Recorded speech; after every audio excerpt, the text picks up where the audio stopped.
All right, we're back. Episode 9, Hustler Circle, 3 Minds, 1 Mission. We're going to focus today on alternative investment and loans for funding, specifically some financing options. We always talk about the 0% interest cards, which are probably king in our strategy, but there are other ways that we're helping clients get access to capital, especially folks who have high debt, either on the business side or on their personal. And instead of going and getting a personal loan, which reflects, and we'll talk a little bit about that, they go and get something called an MCA loan. And if you watch some of our episodes and you've heard us in our socials, MCA loans are not for everybody, but they are a strategic use case that we'll chat a little bit about. We'll also spend some time today discussing opportunities that we've seen where clients have gotten access to funding fairly quickly, leveraging an MCA loan to then get 0% interest cards in a very short period of time. Our goal is not to rush through any of these engagements. It's to get our customers in a position to have access to the capital in the shortest amount of time so they can hit the ground running and actually start scaling their business. So I'm really excited about today's topic. And we'll start a little bit more from the perspective of like, what are alternative financing options that are available for small businesses?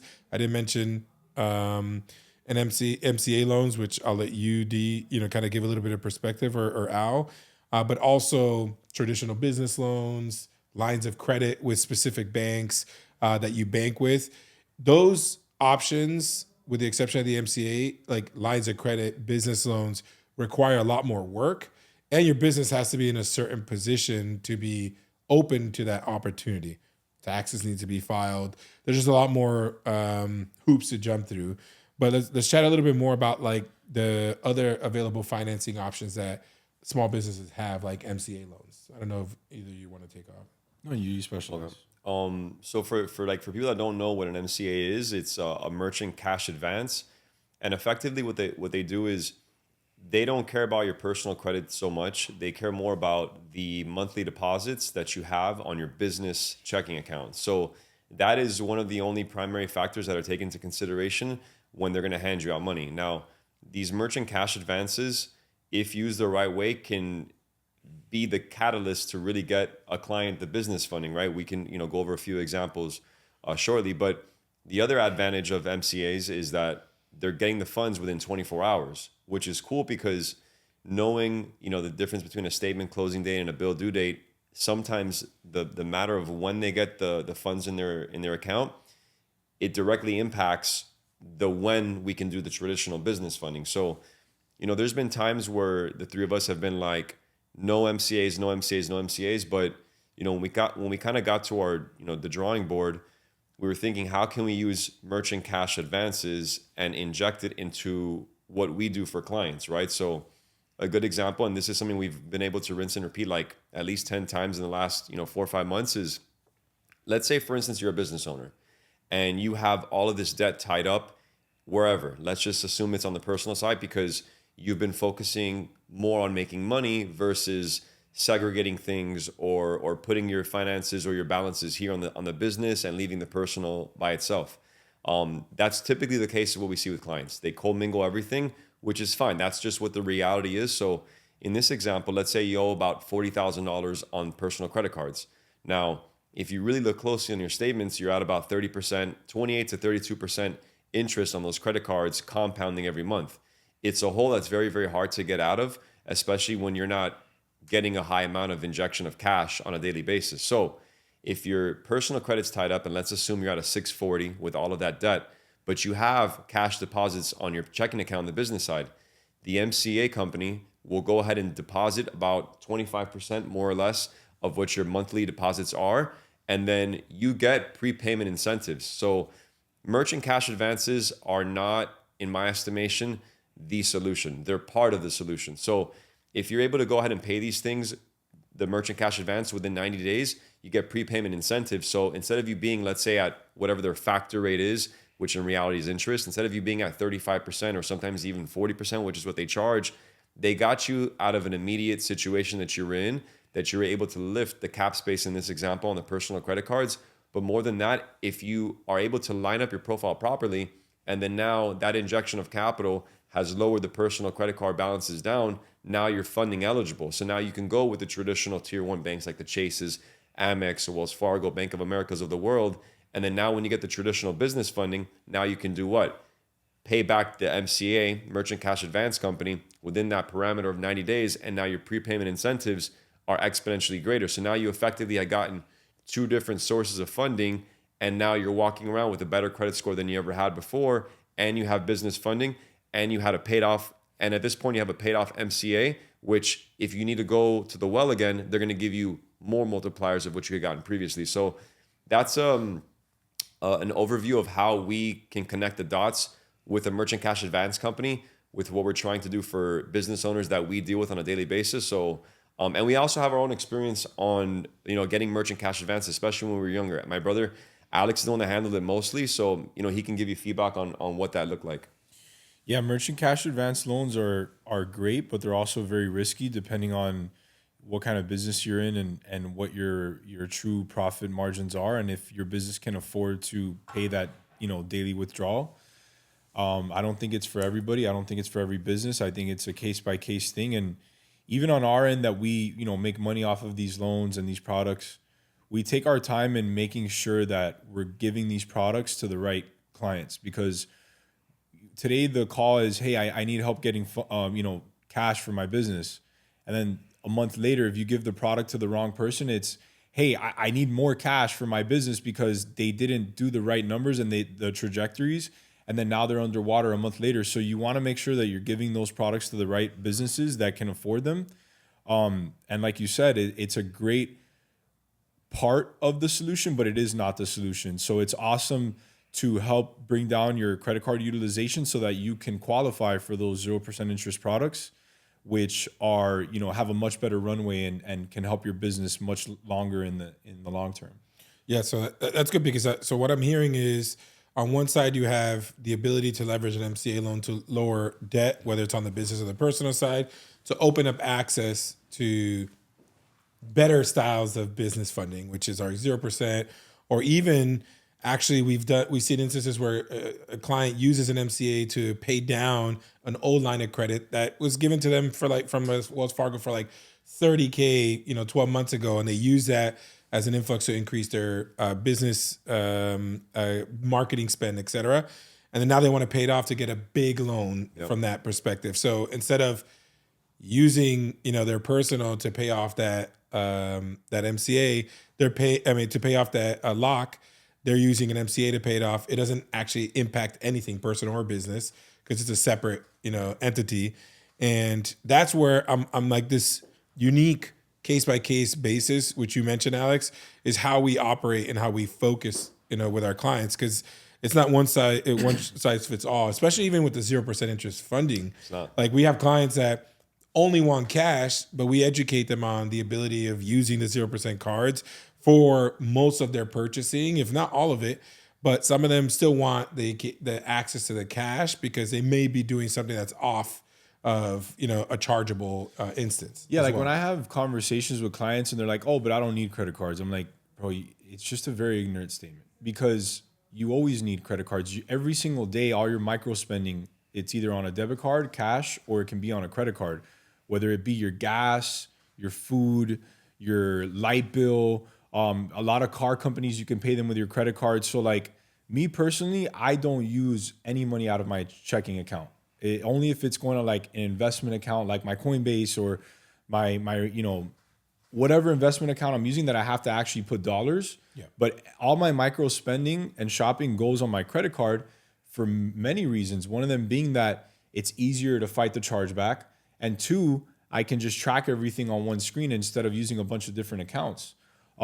So for people that think that they don't qualify or that the credit cards, quote unquote, won't help them, it's a very ignorant statement, because all your spending throughout the day can be used on a credit card, and you can get rewarded for those spending as well. Yeah, and I think you mentioned one thing, like understanding what you're spending and where you're spending. Credit cards are great because they already have built-in AI and reporting capabilities, which tells you by category. You spent X amount in food, groceries, dining, electricity, etc., which you would think the banks like on the checking account do, but they don't. You literally have to manually select the option. They don't have the technology, but their credit card counterparts do. So that's a really good point, because we do ask clients, like, what do you spend most of your business spend on a monthly basis? And I would say more than half of them don't know. It's like, oh yeah, I have recurring charges from Shopify. Let's say it's an e-com client. But I also have like, probably like $400 in apps that are on top of the Shopify system. And then I spend, $1,000 a week on ads. Oh, who do you spend it with? Oh, I think it's Facebook, but it might be Instagram. It might be some search. And I'm like, these are the type of stuff where when customers are going through our program, we also want them to firm up those areas, because that's what helps them understand a little bit more of like how much do they actually need, so they don't overextend. We don't want to get folks overfunded, and we say this all the time. But leveraging the financing is also being able to leverage it to its full capacity, not like 10%. Yeah. If I get your 150K and you're only using 1,000 of that in the 12 months, like what was the point? And you have two different types of entrepreneurs. You have a business owner that understands the reality of the situation, and then you have a business owner who's wearing rose-colored glasses where they're projecting what their thoughts and their opinions are versus what the reality of the situation is, right? Like, so for instance, we have that client right now where it's two different realtors. They're actually sisters, and one of them had about $40,000 in personal credit card debt with the aforementioned 30% stacking interest. So the one sister did a funding sequence, got 100 and something change in credit cards at 0%, invoiced her business partner methodically with the strategies that we've given her, and then she was able to liquidate that as cash, grab that cash, that's nothing out of her pocket, like you mentioned earlier, pay the personal credit cards. Now her score is at an 800, walking around easily. That same debt, this is not about removing the debt. It's about removing the debt on the 30% phantom that's just eating away at your profits every single month. Well, it's like you say, it's where are you housing the debt? Where you housing debt is debt. But like in this example, they know that's the reality of their situation, because these two consumers, they know that they haven't filed taxes for that business. So they know the creditors are only going to give them 0% interest credit cards. They respect that, they embrace it, and they allow themselves to be coached with our feedback to get them to their destination. Right. And as it stands right now, 60, 90 days ago, the same consumer was at 40K in debt, no longer has it, had 3 repossessions, paid off, no longer has them. So now she's in a position where she can do literally whatever she wants. And understanding the rules and the regulations, especially in year one, that she's only going to get products that are 0% interest business credit cards, and knowing how to use them the right way, what's going to happen in year two, Chris? She's going to get double or triple the amount. Plus VLOCs. Yep. And that business is going to have taxes filed for 2 years, and they'll be in a better position to scale their business with cash and higher 0% cards. I know. I think it's interesting because we start the process and we ask so many questions, and clients are always like, what do they care? Yeah. And today, right now, an hour ago, we had a client go to one of our bankers, and this is why we build these relationships. My banker calls me and tells me, hey, this person has an account with us, and the account is overdrawn, and it's been overdrawn 5 times in the last 2 weeks.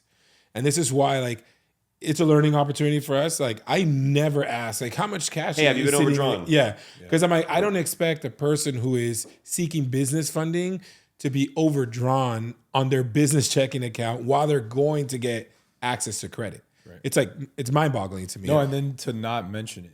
Yeah, exactly. Yeah. And then for me, that's the whole purpose. We're an open book. We tell you everything, and we ask you, and I ask, and you see it, and I'm literally in every group chat with our clients asking them the most random question. When was the last time you had a credit card with this bank? Did you ever have any issues? Do you have a checking account? I ask, they go, no, I don't have a checking account for this business. Come on, bro. I know I'm going to find out because my bankers are so intertwined with our engagement that they are telling me ahead of time, like, hey, I see something here. Can you make sure they do this and this and this? Sometimes it's right before the appointment because they're so busy. Yeah. Right. But at least I know and I can guide the client, but it also hold them accountable as well. Yeah. Yeah. And so that kind of shifts over to when should a client consider alternative financing over a 0% interest card? Let's say, for example, we spoke about one where it's try to pay down debt.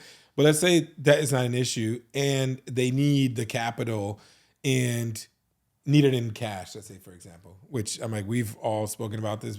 You can use a credit card to do most of the stuff. But there are instances where the alternative financing kind of helps because they are a heavy merchant kind of business. So give me your perspective on like, when is it a potentially a good opportunity to consider it? The thing is, it's tough because it depends what industry the client is in. Because let's say, for instance, they're a realtor, right? And they fix and flip properties. That industry is blacklisted from MCAs, right? That industry is also blacklisted from traditional bankers. So is trucking, and there's a lot of other high risk industries. So I don't know. You would have to be at very, very high profit margins and just blatantly not care about traditional banking. But if you don't have debt and you have high amount of deposits, I don't see too many reasons why a consumer should not be doing funding with traditional tier one banks. Like if you don't have any debt and you have deposits, it's like, I mean, damn, where can I find more of these clients? Yeah. To be honest with you. So you have on one side traditional bankings, traditional banks, and then you have on the other side predatory lenders. That's what MCA brands are. Merchant cash advances are predatory lending because it is what it is. Like, let's not sugarcoat things. You're at whatever their factor is, you're at almost 40%. So like, I can only see it makes sense if you're operating at 80% margins, you don't care to get hit for 40%, interest rates or whatever. If that's you watching this, then run it. But if a client doesn't have debt like that, then I don't really see too many scenarios in which I think it's a proper option for them. Yeah, I agree. Like, you asked the question, like, the 0% isn't for everyone. Like, I just find that to be an insane statement. Like, I'm over here trying to get as many 0% interest products for our other businesses, and like, I've kind of ran out, and I'm kind of annoyed because I just want more, and I want more, and I want more, and we have more things that we can invest in. So like, when people literally tell me like, oh, I don't know what I could use a 0% interest $100,000 credit card on, I'm like, man, I wish I could.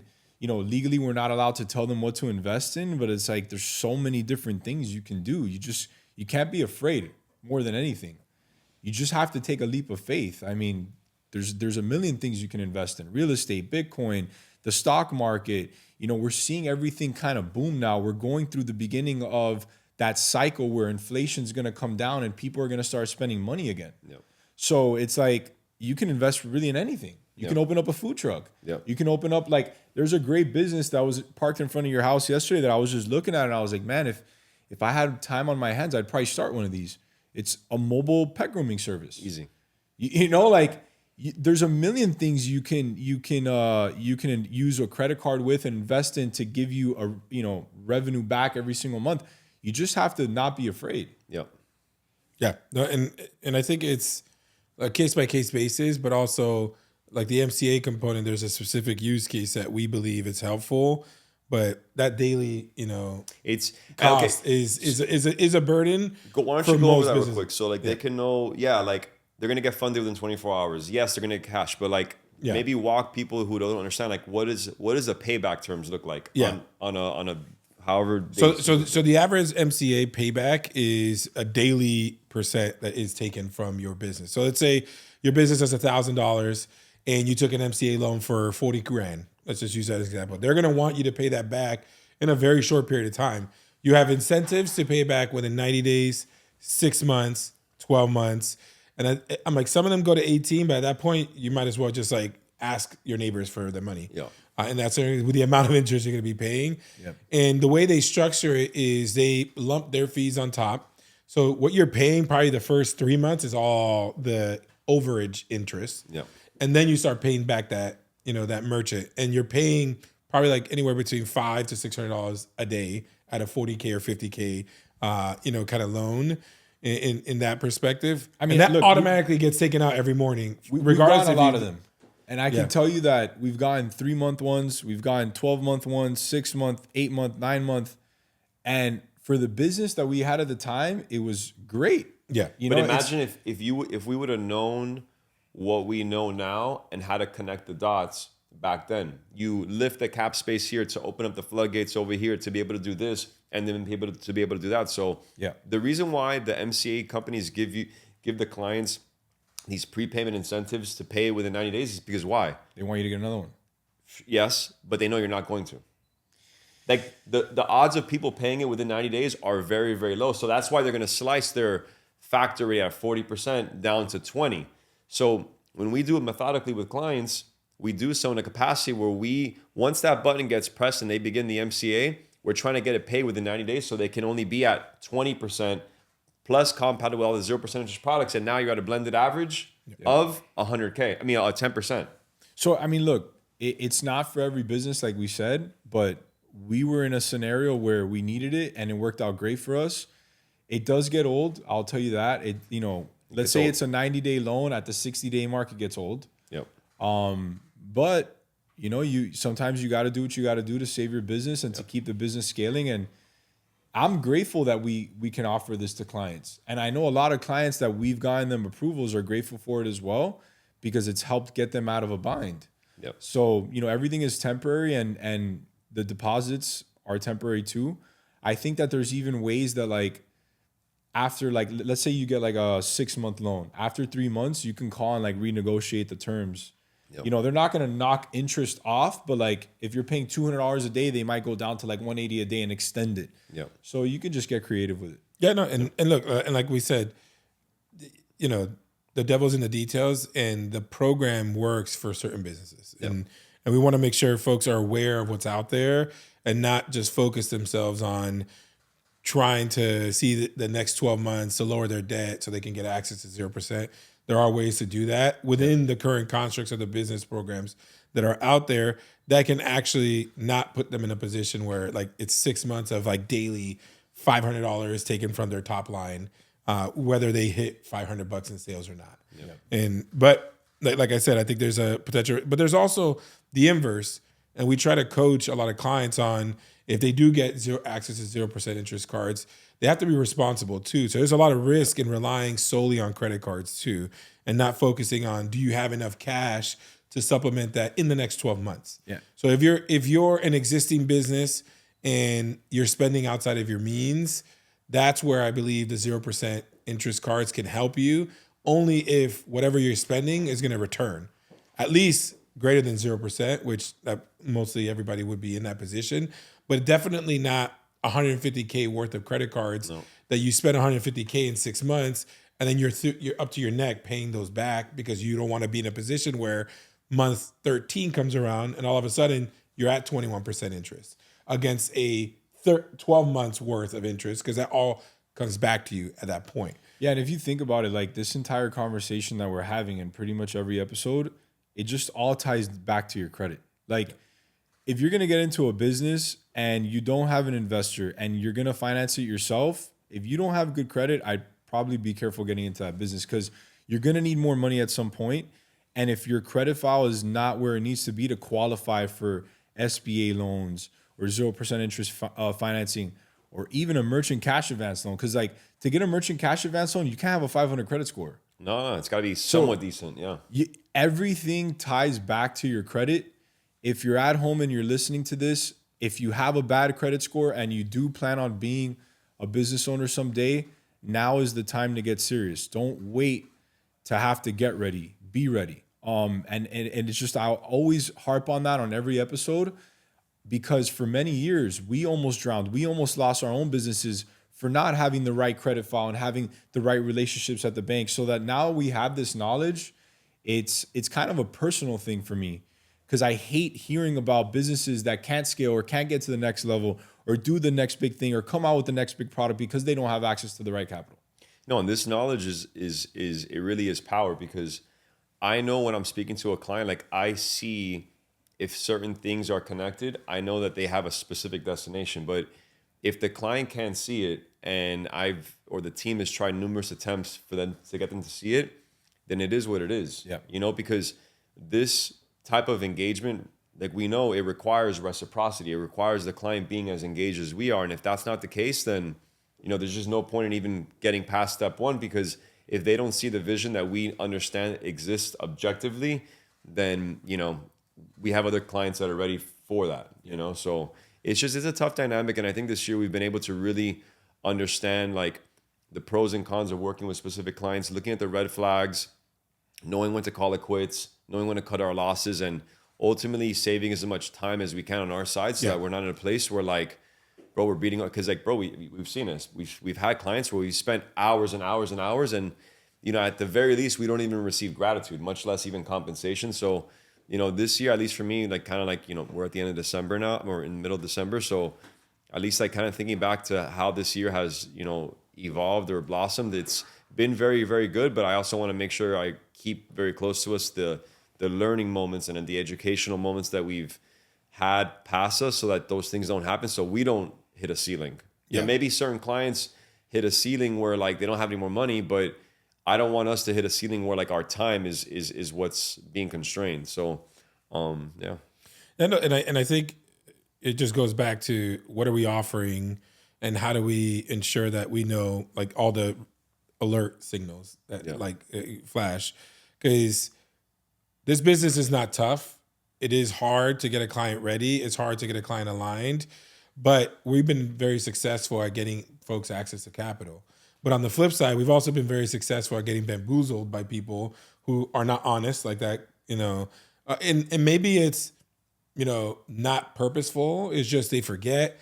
I don't forget what accounts I have. You get me, and stuff like that. So I always put the trust in the client, and that's why we've kind of changed all of our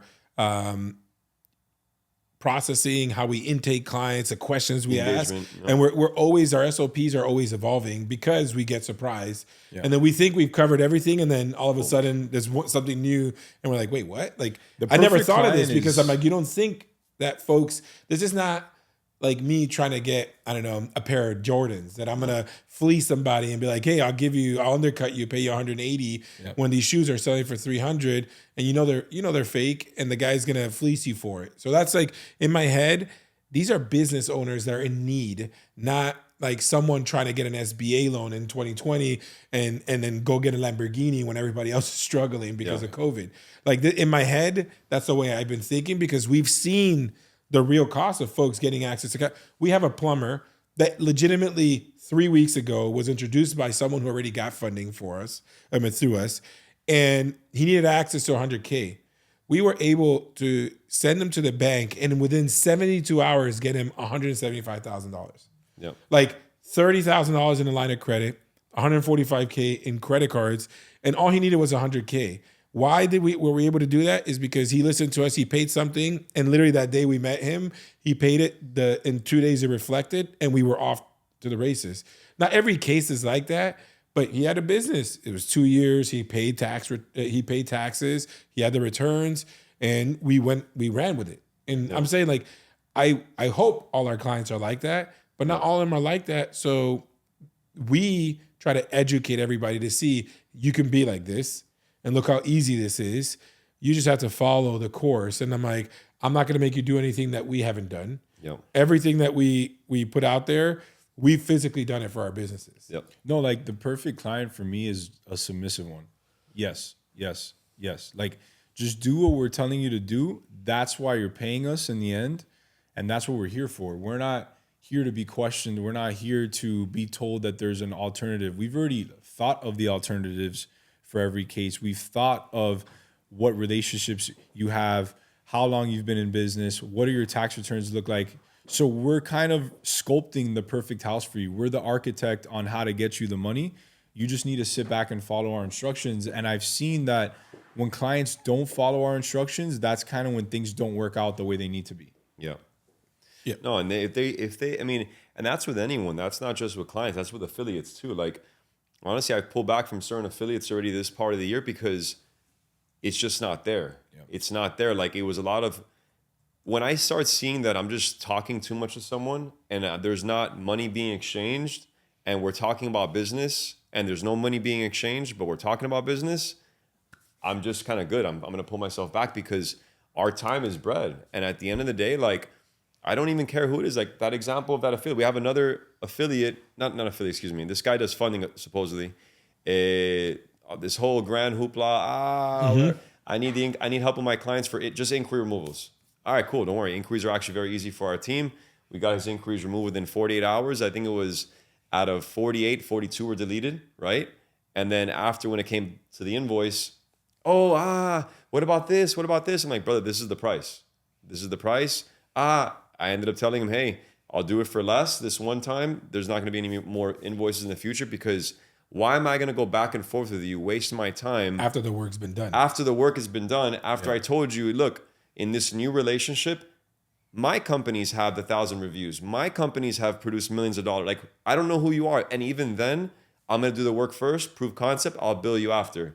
And then now his client is in a position to do actual funding. He's going to make tens of thousands of dollars with the client, but $20 or $25 per inquiry removal is too much. So it's just, we reduce the invoice. Whether you go your way, we'll go ours. And then, hopefully you find a better suited affiliate for you, because at the end of the day, we cannot waste our time. And that's hopefully something from that you guys maybe can gather from these podcasts, is even just the time that we spend doing this podcast, it takes time away from our clients, but hopefully it opens the doors in terms of like your vision and being able to see things. And hopefully certain things that we drop here make sense in episode 5 versus 2. And then when things start to come together, you're like, all right, cool. And then if you ever are in a position where you are looking to go ahead and get funding, like, we're here for you. But it has to be something where you can match our energy and our understanding of it with where you're currently at and where you're trying to be at. And for the clients that allow us to do that for them, it's wonderful. And the ones that don't, we're just becoming better and better and well-versed at cutting the fat and not having to deal with that, because ultimately time is money. Yeah. Agreed. And that, that puts a good bow to end this, conversation today. Again, I'm like really excited. We're gearing up for Jan, and we're going to have some good guests coming on board. But I still think the educational component, as things start shifting, especially as we go into the new year, we have a new president coming back into office. We're going to see how the market reacts, especially the banks. It's clear that the signs are pointing up, but we're going to have a lot of work, cut out for us going into the new year. And if anybody's watching this, trying to prep, for change coming in the new year, personal, looking to start their own business, just stay tuned. Watch the previous episodes where we give you like how to set up your LLC, how to create and better your profile. If you have any questions, just drop your email in the comments section or send us a message on Instagram. I'm Chris Does Credit on Instagram. On Instagram is Dimitri Credit and Alex Cats _. And we'll post those in the bottom as well. Just hit us up. We're always responsive. I'm like, the crazy part is that we're really busy, but when a client or a prospective client reaches out, even if you don't become a client, we're going to share some nuggets, because ultimately we want to see everyone win. Yeah, we've had instances from this podcast alone where like certain viewers see the communication maybe better with Chris or with my style or with Alex's. So if you guys, in terms of like our communication style, feel more comfortable with reaching out to one of us versus like the actual brand, that's fine too. We've had a few people just from this YouTube just DM us. So any questions you have, if you feel that if it's too personal to put in the comment section, just DM us with your situation, and then we'll do our best to just respond, as objective as possible. Awesome. Well, appreciate you guys. Again, hit the follow and like button and stay tuned for more. Have a good holiday season.